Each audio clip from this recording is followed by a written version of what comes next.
Hey guys, I know it's super weird to be kicking off Unhack'd like this. I don't do it often. I probably should have been doing it more often. It's been crazy to see what this thing has blown up to. Uh, I'm doing a Q&A episode to celebrate hitting the 500 subscribers. You guys have been absolutely amazing. When I started this thing way back in October, I had 36 subscribers, I believe, on YouTube, and the fact that we're over 500 now is just amazing. Like, I literally want to cry out of happiness because of what's been accomplished here and the amount of people, the amount of awesome people that I've been able to meet along the way. So here's to kind of give back to you guys, do some Q&A, do some fun stuff, give you guys shout outs. And again, all of you watching, I just super appreciate it. If your question didn't get answered on the video, I am going to reply to them on Twitter, so make sure to hit me up at IamJWalker. I'll tag you in it so you're not missing out. And I actually got a little surprise at the end. So keep watching, stay tuned, and we'll see you at the flip side of this.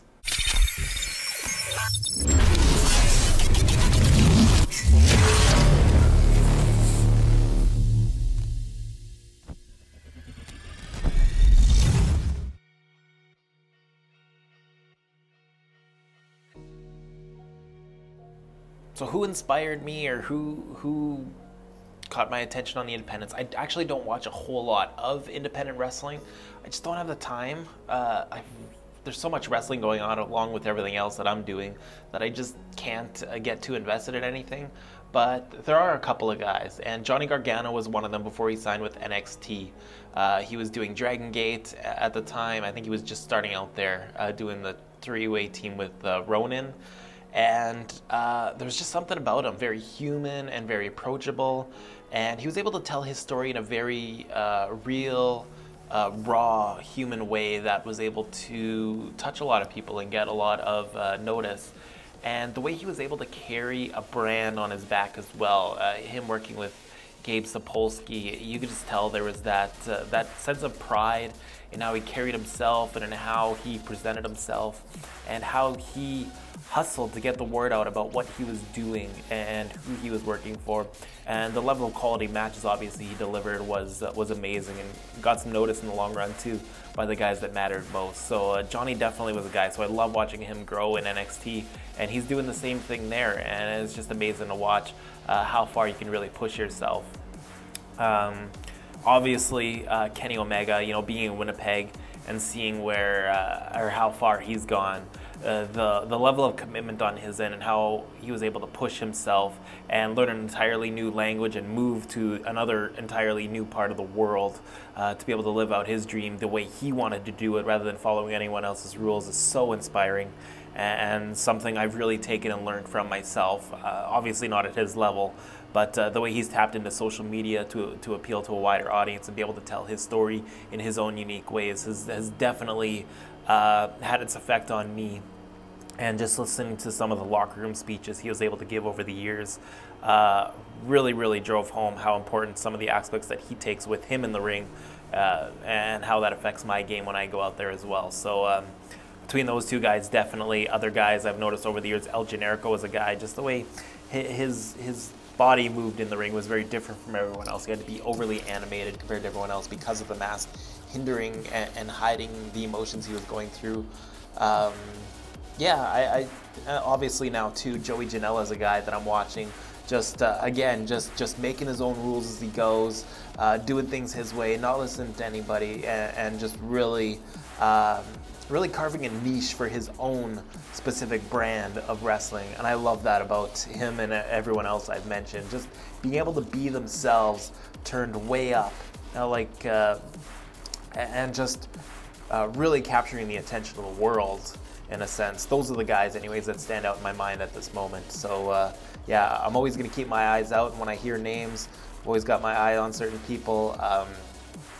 Jordan Grace is another one right now who's just being the most kind human being and the most approachable as well. I haven't watched too many of her wrestling matches yet, but I'm definitely tuning in here or there when I see certain stuff that's making a lot of noise. Yeah, I think that's it for now though.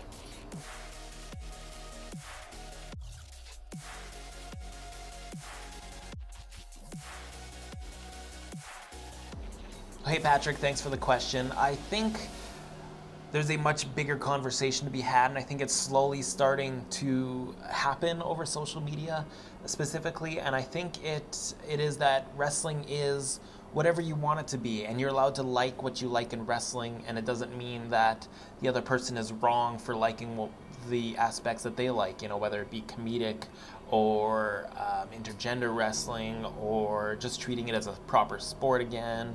There are so many different variables. It's just such a fluid and flexible art form and form of entertainment. And I think a lot of this stems, this has been going back years and years now, since the 90s and maybe even 80s. But this just comes, I believe, from a lot of the top authorities in pro wrestling, whether it be writers of wrestling columns and podcasts, and wrestlers and managers and bookers themselves. Just the way that they treat wrestling. I think those people, first and foremost, were way too heavily involved with their time and with their emotions. So a lot of people have come off bitter over the years and have become very critical of the product when that sort of information didn't travel as fast as it used to. Now it's exploded over the past couple decades with the internet and with social media, and just being able to create your own content and your own audience.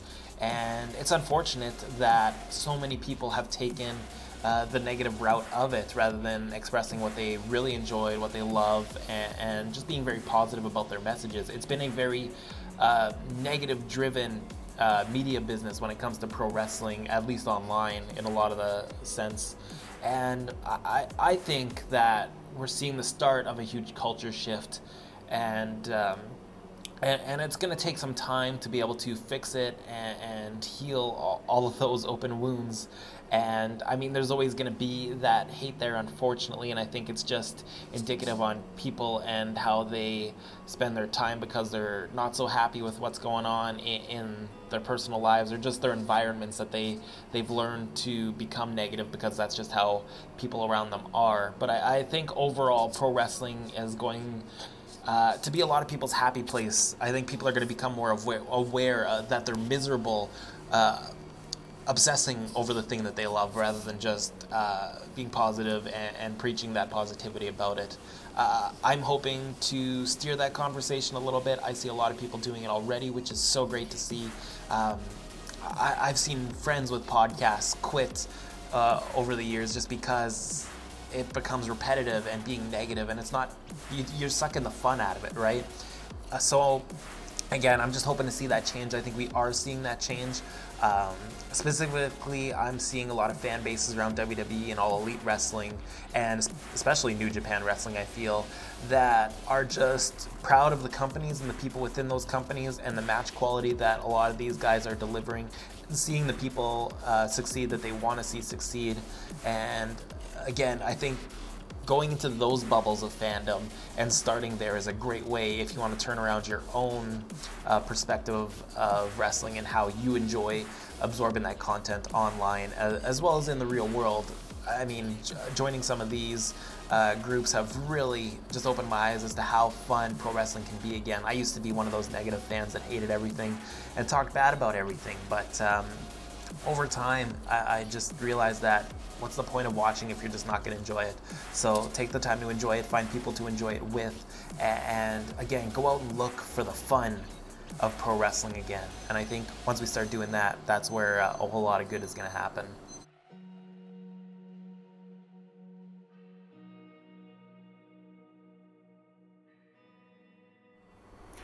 So dream vacation, 100%, will never change my mind, maybe until it actually happens, but going to Walt Disney World in Florida. We've been talking about it for a while. I do have a young daughter, and we're big Disney fans, all three of us, my wife included. And it's something we've talked about. It's something we've tried saving up for. We had a countdown actually at our wall at home. We've got a big chalkboard wall, and we were counting down the days. And then a storm hit, and we had to get a new car instead, and just straight from up, right? He totally broke the jar. We brought all the money to make an investment instead on something else that was a little more important at the time, and it's unfortunate.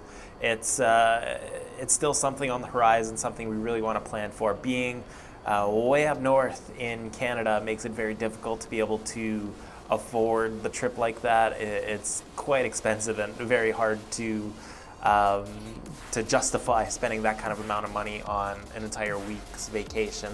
But it's something we do plan on doing, and that's part of the reason why I've started doing content like this, is to just give myself a platform and create more awareness, to hopefully create more opportunities for myself in some form or fashion, whether it be wrestling or whether it be through a YouTube channel or a podcast. I'm getting my feet wet and seeing where things take me, kind of, to see if I can be able to create a better financial future to be able to afford a trip like that, kind of out of nowhere. We were supposed to go actually this past March. It was supposed to be for my daughter's birthday, and like I said, just couldn't make it happen, and it's unfortunate. I've met a lot of awesome people though who go frequently to Disney World. Very in tune to how everything kind of all works down there, and like I said, just kind of hopefully create the opportunity to make that happen in the future, some way or fashion. We'll see.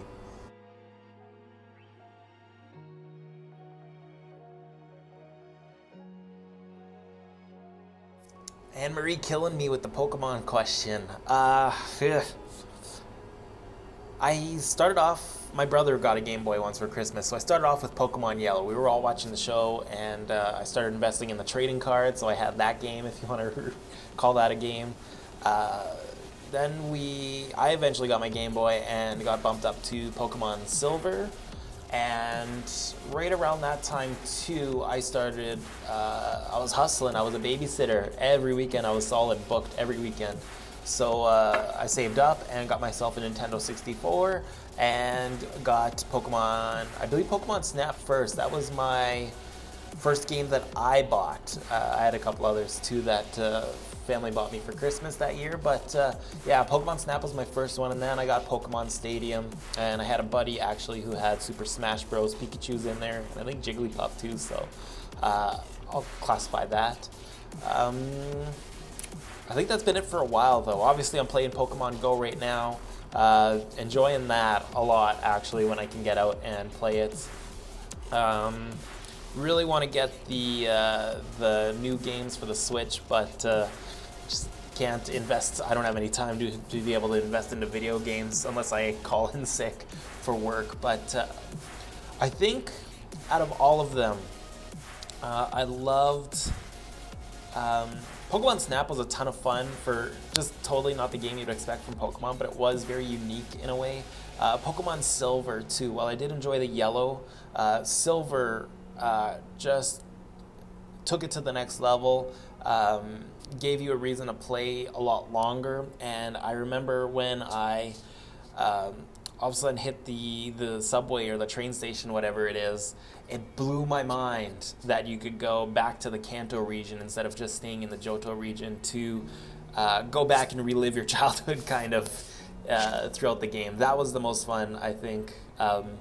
Overall though, like any Pokemon game, I can dive into it no problem. I did enjoy playing the card game as a kid a little bit, but I didn't have a whole lot of friends that were into Pokemon, so really it was just me and like one or two extra buddies. I'm starting to see Pokemon's really picking up again, and I think it's because of Pokemon Go that I see a lot of kids picking up the trading cards again, so it's like I love schooling them with like my old set and showing them that stuff. Pokemon Go is a lot of fun too.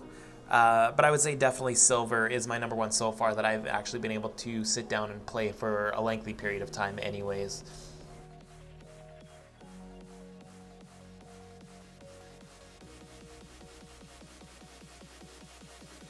So best ribs. I've answered this once on my podcast, I think a while ago. There was a moment where Jerry the King Lawler was in town doing a show, and this was supposed to be recorded for like a DVD or a pay-per-view or something, and he was working for WWE at the time, and he was wrestling Billy Gunn, who was working for TNA at the time. So this was like a dark match, but like a bonus for the fans. And there was supposed to be a Rumble as the main event of that show. And there was a whole bunch of other names, Rikishi and Orlando Jordan and Ultimo Dragon and Heidenreich, and just a who's who of pro wrestling stars. And Jerry finished his match. When he was done his match, he changed and he was talking with a couple of the guys, and then the Rumble came up. And another one of the stars in the back was his son, Brian Christopher. And I was fairly new to the business. I think I was there for like 2, maybe 3 years max. And Brian and me kind of buddied up actually that weekend a little bit. And he got me to rib his dad. I'm surprised I went with it, but I thought it was fun. And since I got the okay, I would go ahead and do it. So Jerry had changed and he was talking with, I want to say... No, I was going to say Al Snow, but that's not right. It was somebody in the back that he was catching up with anyways. And so I went along with the plan, and I tapped Jerry on the shoulder, and he turns around, and the rumble's going on, mind you. And I say, Jerry, what are you doing out of your gear? And the look on his face was just sheer panic, and he's looking around, and I was like, what? He's like, you're next in the rumble. You realize that, right? And he's starting to look around. His gear bag is long ways away, and he's supposed to be out next in like a minute. There would be no time for him to be able to change back into the tights. And I started smiling right away, and then he heard the very loud, audible, memorable laugh of Brian Christopher, and he looks over and he says, he told you to say that, didn't he? And I agreed, and Jerry was awesome about it. He said it was a good one. And he kind of took to me after that, and we were able to sit down while he was having dinner and have quite a few conversations about wrestling. So that was a really fun, unique experience for sure, especially early on in wrestling. There was one other one, and it was for a kid that was just starting out at the time. It's a good friend of mine, Jackie Lee, here in Winnipeg, and he was scheduled, I believe, to wrestle Kenny Omega in a singles match, and it was his first time wrestling Kenny, and it was a big deal to him, and he was really jazzed for it and had a ton of ideas. But we told him, actually, we decided as a group, some of us younger guys, that we would convince him that his match got scrapped and he would be dropping his junior heavyweight title, I think it was at the time, to someone else who's kind of like a part-timer, I guess you'd say. And the look on his face, he was so defeated, and he was choked and just totally bummed out his day. But Jackie wound up going to the promoter, Andrew Shallcross, actually, and just be like, hey, so I heard I'm doing this and this now, and what do you need? And Andrew was so busy with like card changes and stuff during the day that he was flustered and didn't understand what was going on, and now he was actually getting angry at the fact that like people were changing the card on him. But then we spoiled the beans that it was all a big rib, and everyone had a laugh about it. But it's a good story to tell now for sure. But just he was like really bummed out, and then the promoter got angry. So it was a moment for sure in the back. Those are my two big ones. We don't do a whole lot. We just all get along and have fun doing what we do. So we don't take that extra time to be able to actually just like do stuff like that anymore. But I mean, for two, those are two good ones anyways in my mind.